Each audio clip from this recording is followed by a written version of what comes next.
The hidden truth. 20 years later, Captain Marcus Webb stood on the bridge of the Earth, defense ship Humanity's Hope, watching the massive alien armada approach Sol System.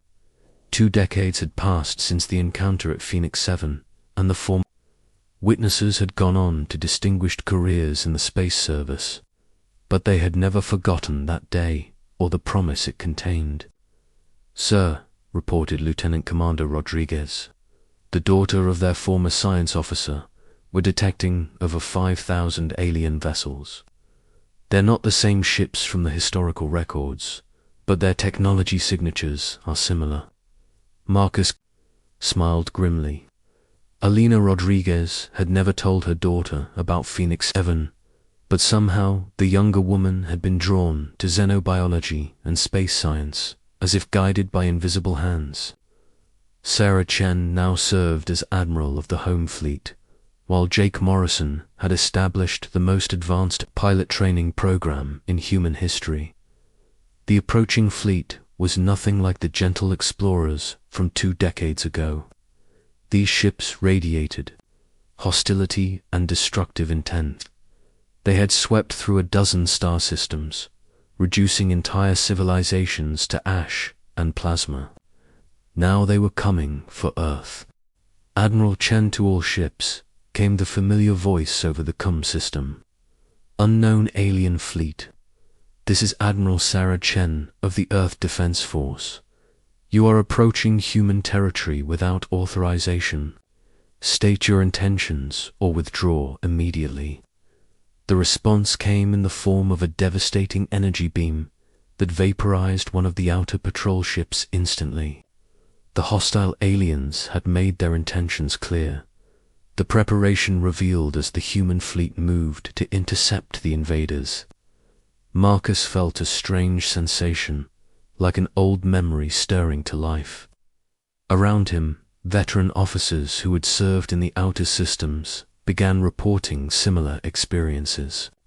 Dreams of ancient knowledge, insights into technologies they had never studied, tactical understanding that seemed to come from nowhere. Dr. Elena Rodriguez, now serving as the fleet's chief science advisor, materialized on the bridge via hologram.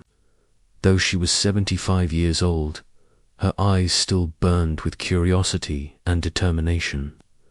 "Marcus, something incredible is happening. Our ships are adapting, upgrading themselves with technologies that don't exist in any human database." Marcus watched in amazement as his ship's displays began showing new options. Weapon systems he had never seen before appeared online. The ship's shields began radiating energy patterns that defied known physics.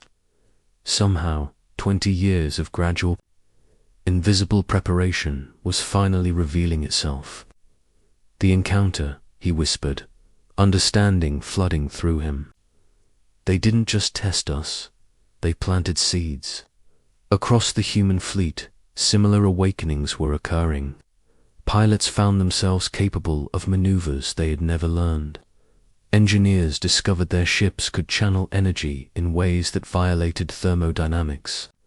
Scientists unlocked equations that seemed to download directly into their consciousness. The gentle aliens from Phoenix 7 had not simply observed humanity. They had carefully, subtly guided human development for 2 decades, preparing the species. For this exact moment, the battle begins. The hostile fleet advanced with the confidence of a force that had never known defeat. Their weapons had shattered planetary defenses throughout the galaxy. Their ships had proven invulnerable to conventional attacks. They expected Earth to fall within hours. They had not counted on what humanity had become. Admiral Chun's voice echoed across all human ships. "This is our moment.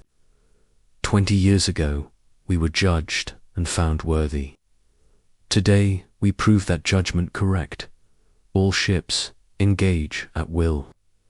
The human fleet moved with unprecedented coordination, as if guided by a single mind. Ships that should have been destroyed by The aliens' superior firepower somehow deflected the attacks, their shields adapting in real time to each new threat. Human weapons, previously no match for alien armor, began cutting through enemy hulls like paper. Marcus watched in awe as the battle unfolded. The hostiles had expected to face a primitive species armed with chemical rockets and nuclear warheads. Instead, they encountered an enemy that matched their own technological sophistication, augmented by something they could never understand: the human spirit, refined and enhanced by benevolent guidance. "Sir," reported his tactical officer, "the enemy is attempting to retreat. Their formation is breaking up." Marcus nodded, but he knew the battle was far from over. Through the enhanced understanding granted by their mysterious benefactors, he could sense this was only the first wave. The real test was yet to come. The greater purpose as the surviving enemy ships fled toward the outer system. A familiar presence filled the bridge of humanity's hope. The air shimmered, and suddenly the crew found themselves facing a holographic figure, one of the gentle aliens from Phoenix 7, unchanged by the passing decades. "Greetings, Marcus Webb. You have done well." Marcus felt 20 years of questions and wonder crystallize into a single moment of understanding. "You've been preparing us. This whole time, you've been getting us ready for this war." The alien's expression conveyed approval and sadness in equal measure. "The Devourers have consumed 17 civilizations in this galactic arm. They leave nothing behind but dead worlds and silence. We have searched for centuries for a species capable of stopping them, and you chose humanity. We chose potential. Your species possesses something rare in the galaxy, the ability to grow stronger through adversity, to find hope in darkness, to unite in the face of extinction. These qualities, combined with the knowledge we have gradually shared, make you uniquely suited to face what is coming." Dr. Rodriguez's voice crackled over the comm system from her research vessel. "The enemy ships we destroyed, I'm detecting something in the wreckage. They're not just ships, they're part of some larger organism, a hive mind." The alien nodded gravely. "The Devourers are not a civilization in the way you understand. They are a cancer that spreads from system to system, consuming all life and converting it to their purpose.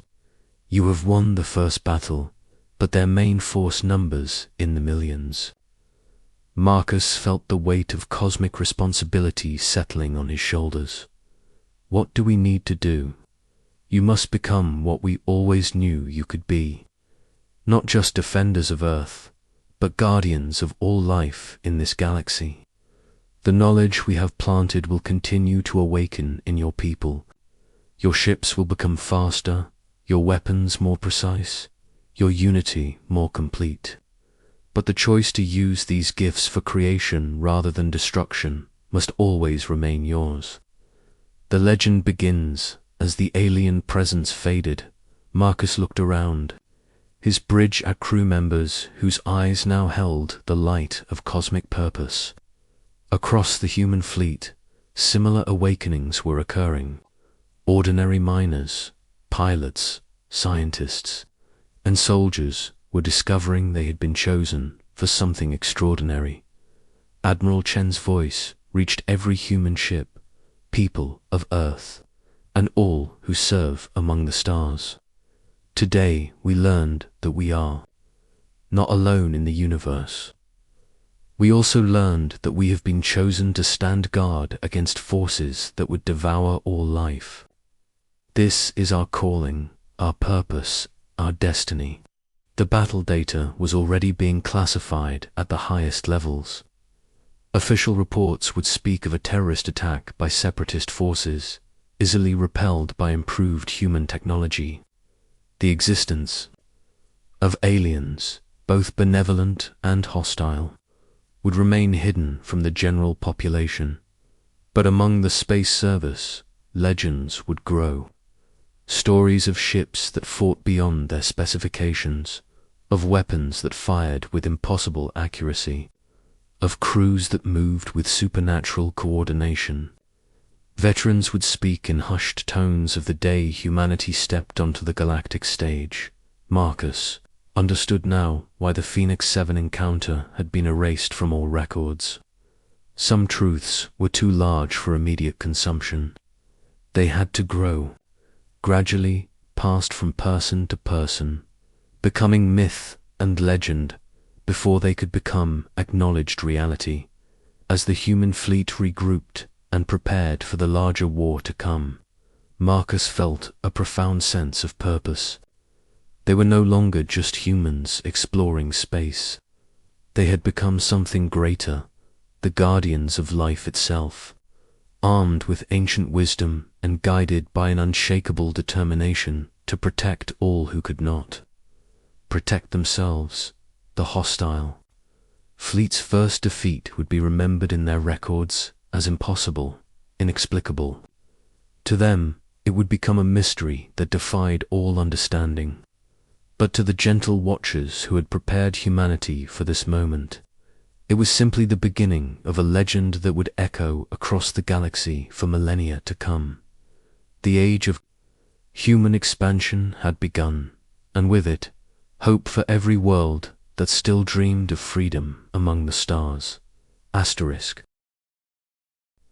The silent invasion, the Discoverophone X7 mining station floated in the cold darkness between Jupiter and Saturn, harvesting rare minerals from scattered asteroids.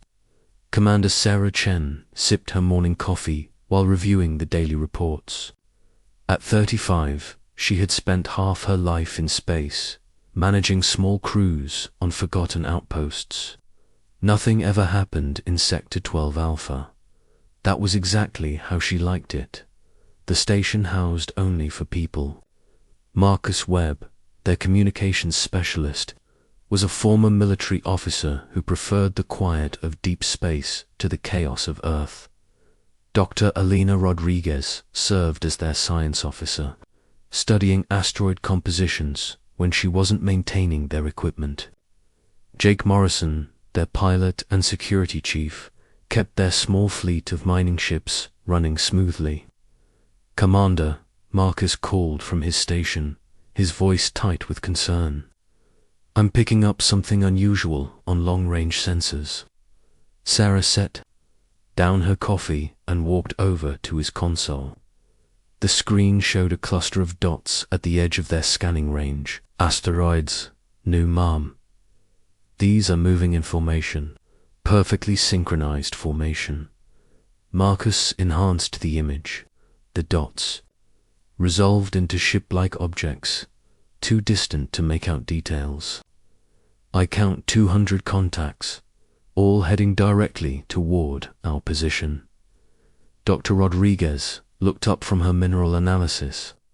200 ships. That's larger than Earth's entire defense fleet. Who could field that many vessels? Sarah felt her stomach tighten. No human alliance had that kind of military power. The Mars Coalition maybe had 50 ships total. The Earth Defense Force claimed 100, but half of those were outdated patrol boats. "Jake, get to the communication array. Send an immediate message to Earth Command. Priority Alpha." Jake Morrison dropped his maintenance tools and rushed to the main transmitter. His fingers flew over the controls, establishing the quantum link. That would carry their message across the solar system in minutes rather than hours. "Link established, Commander. What's our message?" "Tell them we have 200 unknown vessels approaching Sector 12 Alpha. Request immediate identification and instructions." Sarah turned back to Marcus. "How long until they reach us?" "At current speed, approximately 6 hours. But Commander, there's something else. I'm not detecting any engine signatures. No heat trails, no radiation emissions. These ships are moving through space without any visible means of propulsion." The approach over the next 4 hours, the mysterious fleet maintained its steady approach. Earth Command's response had been swift but unhelpful. No known human faction had launched such a massive expedition. All military vessels were accounted for. The approaching fleet remained unidentified. Dr. Rodriguez worked frantically at her science station, trying to gather any useful data about the incoming ships. "I'm detecting massive energy readings, but they don't match any known technology. The power signatures are off the charts, yet there's no radiation leakage. It's as if they've mastered clean energy on a scale we can't comprehend." Sarah authorized the activation of Phoenix 7's defensive systems, though she knew their mining station was no match for even a single military vessel, let alone 200.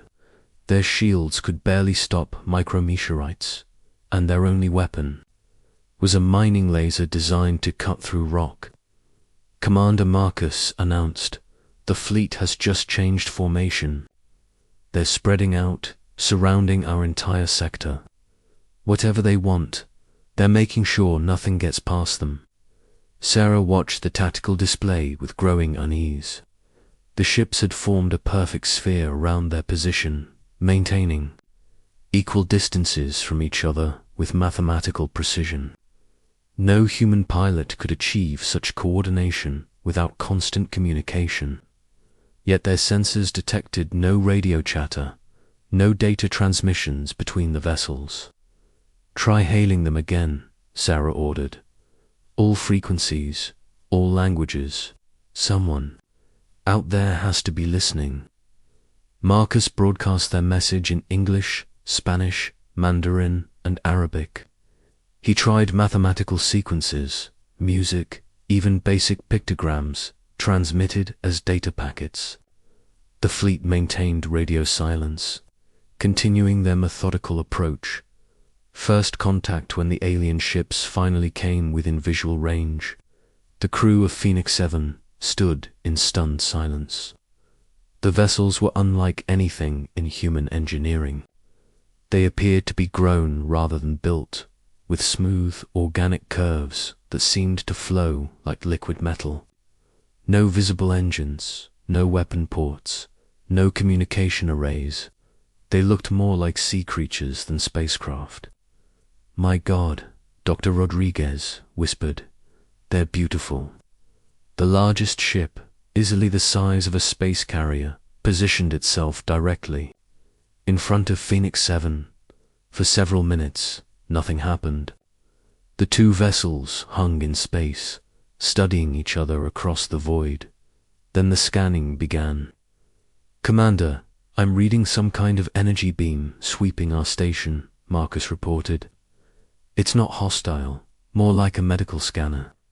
They're examining everything we are, down to the molecular level." Sarah felt a strange tingling sensation, as if invisible fingers were gently probing her thoughts. Around her, the crew experienced the same phenomenon. It wasn't painful or invasive, but rather curious, like a child examining a new toy. "They're not just scanning our technology," Dr. Rodriguez said, her voice filled with wonder. "They're learning about us, our biology, our psychology, our culture. Somehow, they're reading our memories."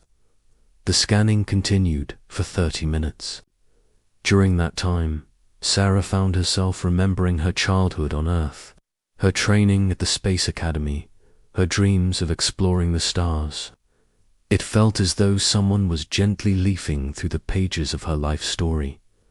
The test without warning. Phoenix 7's systems began shutting down. Life support flickered. Gravity failed, and emergency lighting cast eerie shadows throughout the station. The crew floated helplessly in the darkened corridors, waiting for whatever would happen next. "Is this an attack?" Jake asked, his voice echoing in the strange silence. "No," Sarah replied, though she wasn't sure how she knew. "It's a test." The alien ship projected a holographic display that filled the main viewing port. The image showed Earth blue and beautiful against the black of space. Then the perspective pulled back, revealing the solar system, then the local galactic arm, then regions of space humanity had never seen. The display showed other worlds, other civilizations. Some were peaceful and prosperous, their planets covered in gleaming cities and orbital habitats. Others were dark and lifeless, reduced to radioactive wastelands. The message was clear. Civilizations rose and fell throughout the galaxy, and humanity stood at a crossroads. Another image appeared, showing the Phoenix 7 crew themselves. But in this projection, they were different, stronger, more determined, working together despite their fear. The hologram showed them making difficult decisions, choosing cooperation over conflict, curiosity over hostility. They're showing us our potential, Dr. Rodriguez breathed. What we could become. The test continued for hours. The aliens presented scenarios through the holographic display, watching how the crew reacted. When faced with moral dilemmas, they chose compassion. When confronted with the unknown, they responded with scientific curiosity rather than fear. When their survival was threatened, they worked together instead of fighting among themselves. The revelation as suddenly as it had begun, the test ended. Phoenix 7's systems came back online, and the crew found themselves back at their stations. But something had changed. Each of them felt different, expanded somehow, as if they had been connected to something vast and ancient.